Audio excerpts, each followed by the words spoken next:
फिर से अंदर आइएगा, ठीक है ना। पहल का करब दर्शन चरण में गिर के, ठीक है, आइए।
बहुत बढ़िया यार, क्या बात है।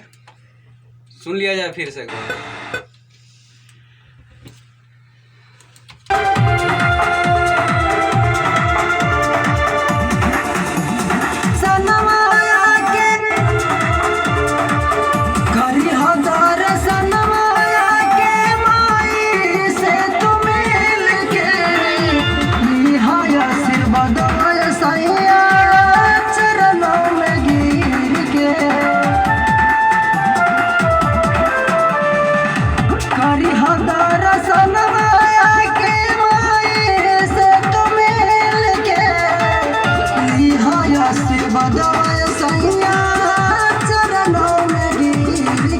आइए फिर से, ब्रीडम हो गया, ठीक है, आइए, कोई दिक्कत नहीं, फिर से आइए।